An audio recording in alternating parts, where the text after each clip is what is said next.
आइए जानते हैं स्कंद माता की कथा।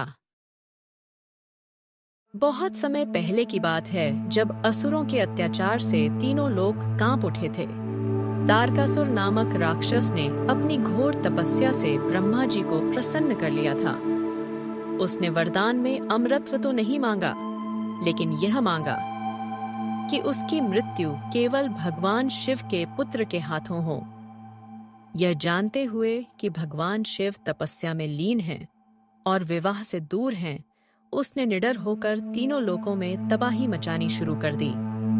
तारकासुर के अत्याचारों से देवता, ऋषि मुनि और मानव त्रस्त हो गए। सभी ने भगवान विष्णु से प्रार्थना की और तब देवताओं ने मिलकर माता पार्वती और भगवान शिव का विवाह कराने का निश्चय किया। अनेक प्रयासों के बाद भगवान शिव और माता पार्वती का विवाह संपन्न हुआ और उनके घर एक दिव्य बालक का जन्म हुआ, भगवान कार्तिकेय। भगवान कार्तिकेय असाधारण प्रतिभा और शक्ति के धनी थे, लेकिन उन्हें एक कुशल योद्धा बनाना आवश्यक था।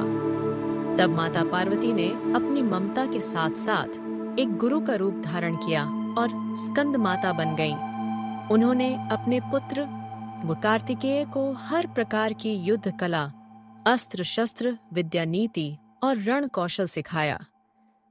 माता के संरक्षण में भगवान कार्तिकेय ने वह ज्ञान अर्जित किया जिससे वे एक अद्भुत योद्धा बने। जब कार्तिकेय पूरी तरह से तैयार हो गए तो देवताओं ने उन्हें अपना सेनापति घोषित कर दिया। अपने माता पिता और समस्त देवताओं का आशीर्वाद लेकर वे तारकासुर से युद्ध करने चले गए। यह युद्ध घोर और भयंकर था। तारकासुर ने अपनी मायावी शक्तियों का प्रयोग किया, लेकिन स्कंद माता के आशीर्वाद और कार्तिकेय की रण कौशलता के सामने वह टिक नहीं पाया। अंततः भगवान कार्तिकेय ने अपने भाले से तारकासुर का अंत कर दिया और तीनों लोगों को उसके अत्याचार से मुक्त किया।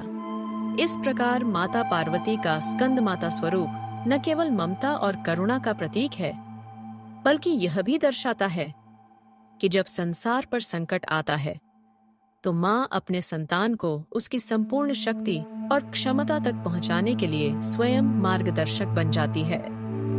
स्कंद माता की पूजा करने से श्रद्धालुओं को बुद्धि, ज्ञान, पराक्रम और सुख शांति की प्राप्ति होती है।